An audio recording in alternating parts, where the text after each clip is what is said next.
we want to have an impact in our business, in our organizations, and an impact that is hopefully lasting, and that is beyond the bottom line, which is really important. Actors, business leaders, and others who have made a lot of money, millions, but they've gone broke. And when I often ask the question, how many of your companies have a mission statement? Most people, their hands will go up in the room. But when I ask how many of you have a personal mission statement, normally it's about 3 to 5% of people have a personal. Welcome, everyone, to another episode of the Success Is podcast, where we uncover the stories and strategies behind achieving true success in life and business. Today, we have the privilege of sitting down with a remarkable entrepreneur and visionary leader. I'm delighted to introduce Mike Kelly, a seasoned professional who has left a mark on both corporate America and the world of personal development. With a distinguished career that includes serving as vice president at Macy's, where he was a leader in learning and development while fostering a culture of growth and empowerment. Beyond his corporate achievements, Mike has dedicated himself to coaching, speaking, and volunteering. As a certified financial planner and registered life planner, he helps individuals define their dreams and construct tailored financial plans that pave the way to true freedom and fulfillment. Today, we'll explore Mike's entrepreneurship journey, uncover the pivotal moments that shaped his career, and delve into his insights on achieving personal and financial success. His passion for empowering others through knowledge and guidance is truly inspiring. Join me in welcoming Mike Kelly to Success Is podcast. Mike, it's a pleasure to have you here.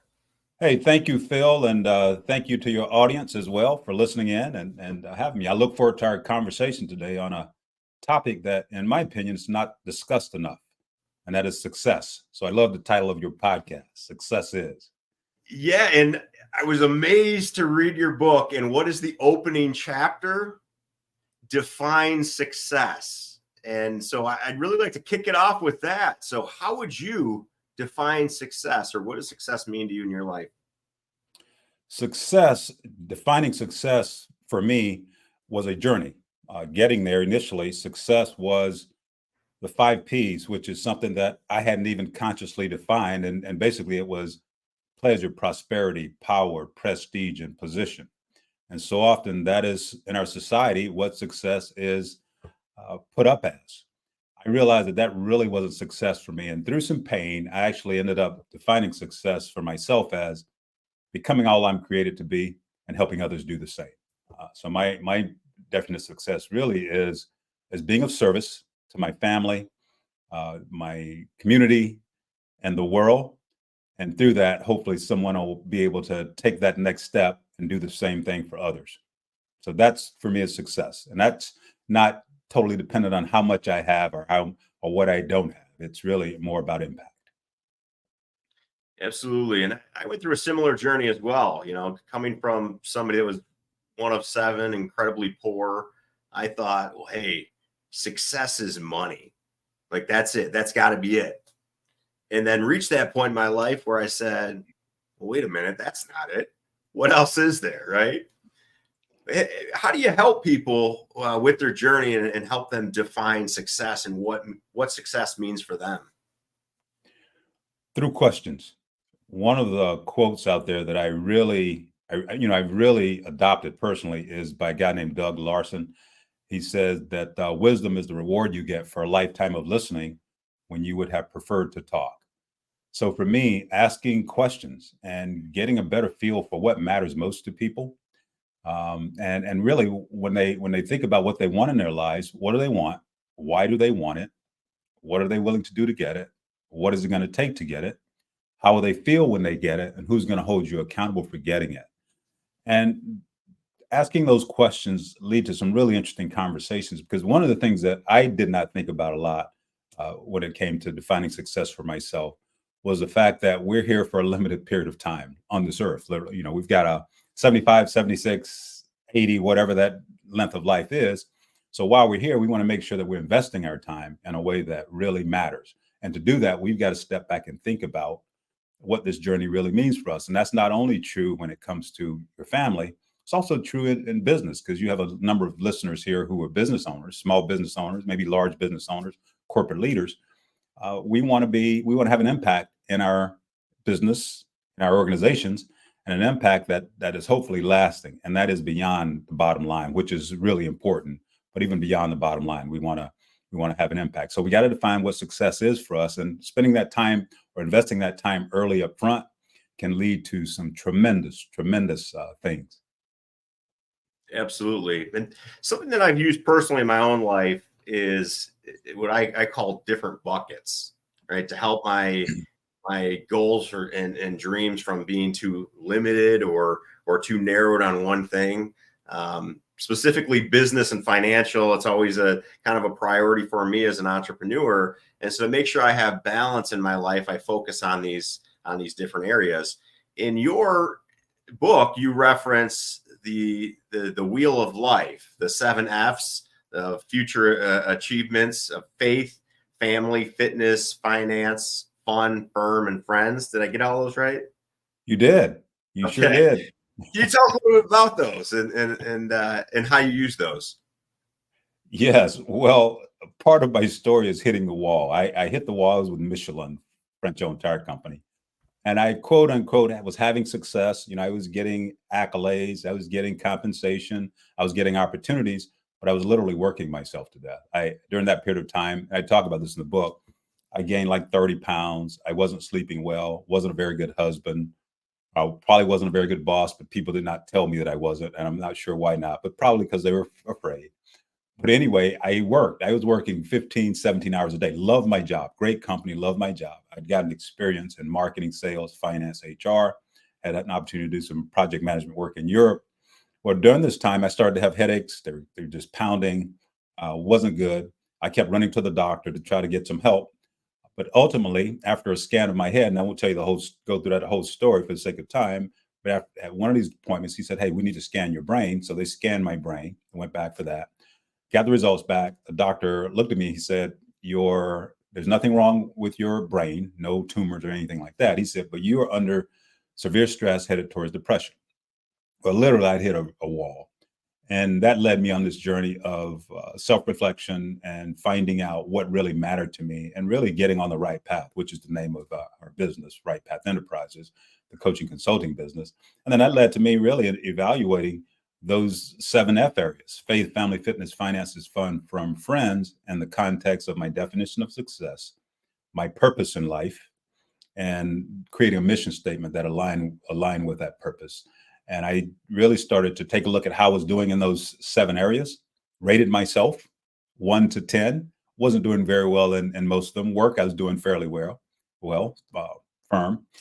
And I realized I needed to change. So I actually started to prioritize those areas. What matters most to me the least? And I set goals in each one of those areas. And then I actually started to take steps moving forward. And I didn't only set goals, I thought through my goals along this line. I set a goal, SMART goal. Then I thought about, okay, what's the advantage of achieving this goal and the loss to be avoided? Thought through that. And then I thought about, okay, as I'm going after this goal, say losing 30 pounds, what are some of the obstacles? What are some of the things that could get in the way? One, well, I love to eat. I didn't exercise enough because of time, but those are some of the obstacles. For each one of those obstacles and the others, I listed solutions to those obstacles. And then I started with action steps. What am I going to do to move forward? Who's going to hold me accountable? But through that process, I was able to live my life in a way that was more balanced. I love the idea of the buckets, and I was more intentional, and that changed things for me. And that's one of the reasons I'm able to sit here with you today and share a little bit of my story, because of that revelation. So I want to move a little bit into the financial aspect of your career, financial planning. What did you see missing in the world of financial planning that you decided to get into and kind of make your mark in there? Well, fiduciary, focus more on the client than on the advisor. In our business, the financial advisory industry, it is a great industry. It's a wonderful industry. The industry offers a tremendous opportunity to help people. Unfortunately, oftentimes we work harder at helping ourselves than our client. So I saw an opportunity to step into this industry and do it in a way that allowed me to be objective, client focused, unbiased, And I do that by offering hourly fee only financial planning and advice. I don't sell any product whatsoever, no stock. I don't trade any stock. I don't take custody of assets. I don't sell insurance or anything else.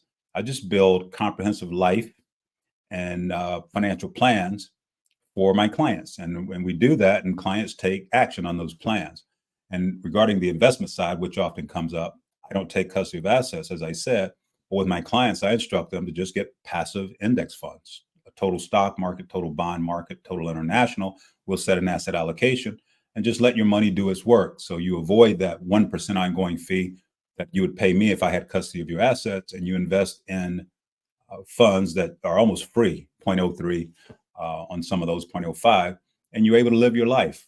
We should keep financial planning simple, because every time someone takes an action, someone else makes money. So my goal is really to be objective, client focused, and do it in a way that allow me to serve my clients, and that allow my clients to achieve their goals. But we also get into goals and spend a lot of time on what are my clients looking to achieve, because you know this well. If you're a business owner, corporate leader, no matter what you're doing, nonprofit person, you can make a lot of money, but that money can be gone overnight. A lot of times when I speak, especially with young people, I will share examples of professional athletes, artists, actors, business leaders, and others who have made a lot of money, millions, but they've gone broke. So we've got to determine what matters most to us, and we've got to live a life aligned with that. And the way that I work allows me to really have those types of conversations with clients in an objective way. Yeah, and it never seems to be the money coming in, right? It's always the money going out. And I'm sure you've seen this, right? It's people's expenses always end up rising to the level of their income. And I would see that all the time. Someone start off part-time making close to minimum wage, and then they get promoted, and then they're making 60,000, and then they're making, six figures, and they're still living paycheck to paycheck all along the way. And it's incredible to me. And it all comes back to not having any sort of budget or financial plan. Mm-hmm. And I'd be curious to hear what common misconceptions people have about financial planning and that you address with your clients. Well, a lot of people they've been burnt. They have pain. They might have tried and they had a bad experience. They were put into an annuity, or something happened, the annuity that wasn't right for them, or someone took their money and they trusted this individual and their money wasn't where they thought it was, or someone's making trades in their accounts that they hadn't authorized. I mean, I can go on and on and on and on and on. So for me, most people see financial planners as quote unquote car salesmen, lower down the list when it comes to professionals that you can and should trust. And that is something that I see. But I also see, and quite often, we haven't been trained on money. Very few schools, very few universities, or even organizations that have tons of people working for them train us on how to manage our money. So financial literacy is at a low, really, because you don't understand what it means. So financial planning, you might even think, you hear the word financial planning, well, that's beyond me. I don't really, I'm not someone who qualifies for that. But everyone deserves a financial plan. So that's another misconception. And the other one is, well, I've got to make sure that I look the part. So if I go to a financial planner, I am not going to be able to live this life that is not real, because I'm going to have to put money away. Spending is a lot more fun for most of us than saving. So a lot of people will avoid it, even if they know they need a financial advisor. So for us as financial advisor, we have really got to find ways to build trust and focus on what matters most to our clients, but certainly be transparent with them and honest, and let them know whether they're on the right path or not. And then if they're not, let's help them build a plan to move forward. And if they are, what happens so often, I find, is that when people save and they get accustomed to saving over many, many years, they have a struggle then spending the money that they've saved. So that's the other side of this coin too. At some point, you've got to be able to spend down some of your assets, and not just spend it. You can give it. I mean, there are so many other things that you can do with it, but you want to create memories, and you need help with that as well. And that's where a financial advisor can come in. It's not just saving money, it's helping clients develop a better relationship with money. Then at some point in their lives, hopefully, if they've done that, they can spend it. financial literacy, the last thing I'll say here is financial literacy is something that I'm really passionate about, and I'm doing more and more work in that area, in underserved areas of our city, and businesses as well, doing financial literacy lunch and learns. Oh, and I think that's a big part is that education component. And you continue to see the poverty in the areas because there continues to be no financial literacy education in those areas. You talk to a lot of the people in these poverty-stricken areas, they're looking for a windfall. That's why lottery targets those specific areas. They don't realize that windfall is very temporary. It's not long-term. It's fake. It's fake money. It's going to be gone.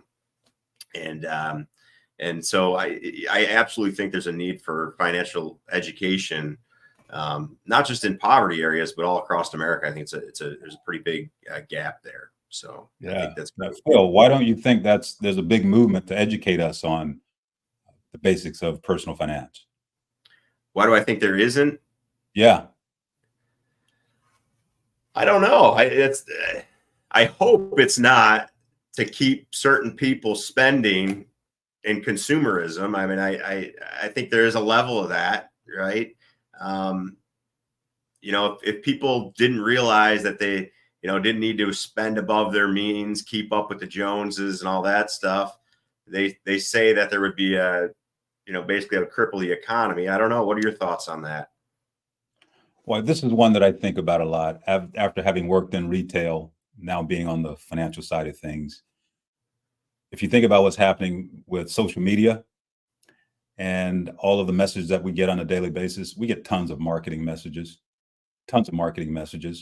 And if just, I would say just 5% of those were really around saving and thinking long-term, using a telescope more than a microscope, those types of things can be helpful. But in my opinion, our economy is based on consumer spending.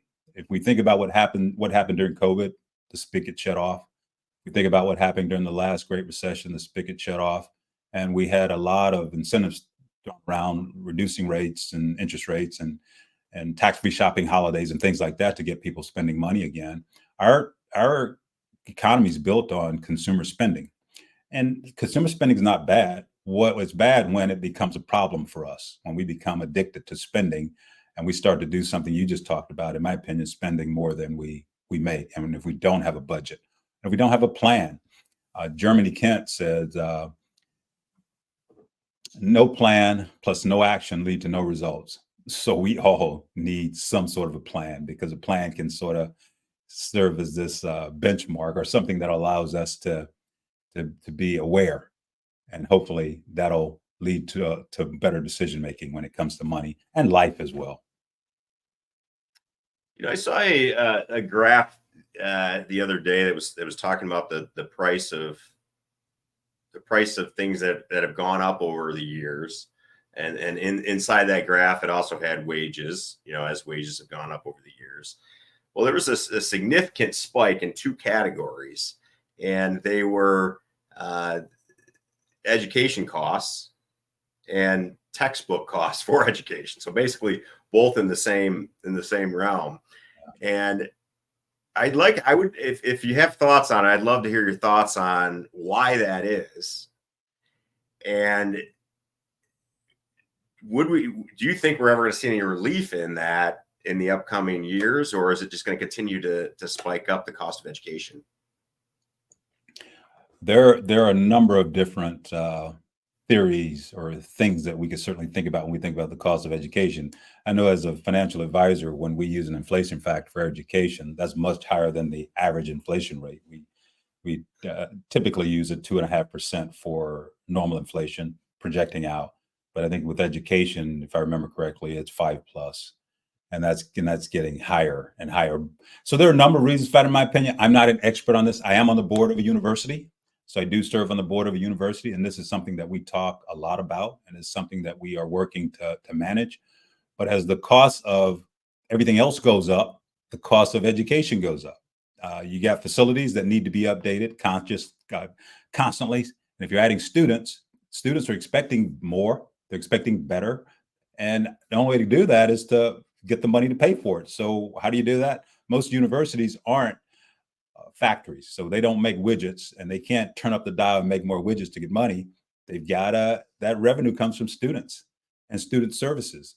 So part of the reason, in my opinion, that we are seeing an increase is because things are changing and people want to make more money. So you got to pay your staffs, and as you get more students, you need more staff, and the cost. It's just there's so many factors to this, and what the answer is, I am not sure. One of the challenges that is on the horizon now, and it's an opportunity as well, we're seeing more students and people who are college age, they're deciding they're going to go to some of these community colleges or vocational schools. And there are tremendous needs out there when it comes to skills that you don't necessarily need a college degree to actually get. And many employers are looking to hire people right out of these vocational schools and community colleges, and many of them have a waiting list. So in my opinion, that's probably going to level the playing field to a degree. But I am a proponent of college. I really feel that college is an investment that will give you a return, technically speaking, depending upon what degree you go after. If you are able to go out and then do some of the things we're talking about when it comes to success. And like success is attracted to you by the person you become, as Jim Rohn says. And he also says, work hard on yourself and you do your job. And education is like that just the baseline for you, but you got to build on that over time. We got to be lifelong learners. So those are my thoughts around education. It is a complicated, complex topic, and there's no easy answer for this. But yes, escalating cost of education, it is an issue. And I just wonder if there gets to a point where the cost of education exceeds the ROI on it, and some of these individuals start looking at it, because there's got to be a supply and demand factor to that, right? And if in the future the ROI is not there and the demand decreases, I think it would. I don't know. That's my guess. I'm not an expert on the subject at all. But. Yeah. Well, education, in my opinion, teaches us how to think, not what to think. And that's what I loved about the university I attended, Mars Hill University, Asheville, North Carolina, small private school. They taught us what to think, how to think, not what to think. They gave us just tons of liberal arts university, tons of exposure to a lot of different areas. And those areas, as I think back to my own experience, helped me, who was a poor guy, grew up in small town in South Carolina. There was 6 of us in a 4-room house. We didn't have running water. We didn't have running water. We didn't have a car. We walked everywhere. So getting the opportunity to go to college and to go to a university like that challenged my thinking, that stretched me, getting a business degree, then later getting a business degree at another university. As I look back on that, teaching me how to think, in addition to the things that my parents certainly supported me on and helped me with, but then going into that environment and being stretched and exposed really helped me. And some of the stuff you can't quantify. The hope is, we'll be able to quantify it, but some of it you can't quantify. And in an environment that we're in today, being able to think is so important, and think for yourself and make your own decisions, and being able to reason. It is so important. And we've got AI on the horizon. If we're not careful, we're going to have systems thinking for us. And in my opinion, that could be dangerous. Absolutely. Yeah. I could have a whole podcast dedicated to that subject. So absolutely. So I want to talk a little bit about your book, Leaderfluence. So on top of all of the other things you do, you found time to write this incredible book. Could you share with our listeners what inspired you to write this book and a little bit about it? Yes. Well, thank you, Phil. I'm actually working on another one. I've got about 115,000 words. So I'm working on another one as well. But with respect to Leaderfluence, the thing that inspired me to write the book was my own story. And I shared a little bit of my own story with you. I realized through that experience that it's important for us to take more of a strategic approach to life. And I also realized that what I experienced wasn't an isolated situation. I realized after I'd gone through that there were other people who were having the same struggle. And I see some of that now as an executive coach. And I see that as a financial advisor, that people are trying to figure out life. So for me, taking more of a strategic approach to life is something I realized was important. And during the 2020, when we had George Floyd and all COVID and everything else going on, I realized, okay, now it's time to do this. So I actually started writing, and I wrote the book. And the focus of the book really is on beginning with the end in mind, which is something we've heard from Covey out there. but it's thinking about at the end of your life, if you're looking back over your life, what do you want to see? Getting that picture in your mind, and then thoughtfully taking more of a strategic approach to life, beginning by defining success. And that's a really important one. And then questioning what we were led to believe, because all of us come to the table with conditioning, past conditioning. I certainly did, based on my experiences and my family, my community, my church, school. You see the world through a certain lens, and you have certain habits. Some of them are good, some of them are bad. You don't really realize what they are, but you got to realize how they're impacting you in your life. Those that aren't positive, change them. Those that are, you want to do more of those things. So questioning what we were led to believe, and then thinking about your purpose, which is your what at the end of the day, what would that look like at the end of my journey? Why am I here? But also the vision, which is what that will look like, and then the mission. I find that very few people have a mission statement. I did not, and I speak quite a bit. And when I often ask the question, how many of your companies have a mission statement? Most people, their hands will go up in the room. But when I ask how many of you have a personal mission statement, normally it's about 3 to 5% of people have a personal mission statement. So getting a personal mission statement, my personal mission statement is to use my God-given leadership, analytical, financial skills to help my family and others grow to become all they're designed to be, while continuing to grow myself at the end of the day.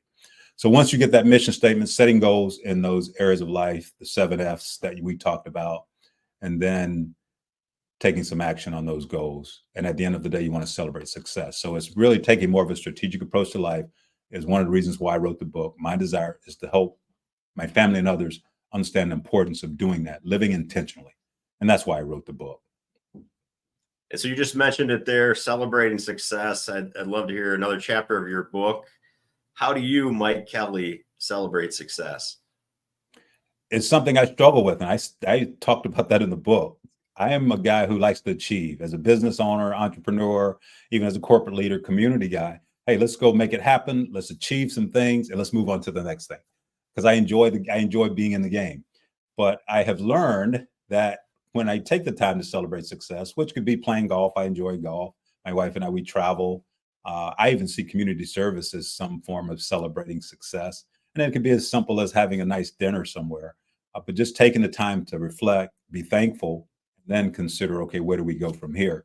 Taking the time to do that can be really, really helpful, and really can inspire you on the higher levels of quote unquote success. But it's something that I continue to work on, Phil, and I will be working on that probably the rest of my life. Yeah, I get it. Same. All right, Mike. So those interested in following you and keeping in touch with what you have going on, how do they do that? Well, you can find out more about me at Take the Right Path Enterprises, RIGHT pathenterprises.com, or Kelly, KELLY, financialplanning.com, my consulting business, then my financial planning business. And I'm also on the social media platforms. I'm on LinkedIn, I'm on Facebook, and on Twitter. And we have something on Instagram, Right Path Enterprises, not as active there. But I'm out there, and you can probably Google me and find some things as well. But I'm always open to talking with people who are looking to really achieve their dreams of success. And if they're not clear on those, let's talk about what that might be for you, because I'm always happy to help people identify what matters most to them and then develop a plan to achieve it. But I really appreciate you having me, Phil. I've enjoyed our conversation, and your podcast is spot on. Success is. It's so important that we take the time as leaders, entrepreneurs, again, or corporate leaders, or leaders in any endeavor, define what success is for us and live lives aligned with that, but then help other people do the same. Absolutely. Inspiring everybody. Well, thank you so much, Mike, for sharing your incredible journey and wisdom with us today.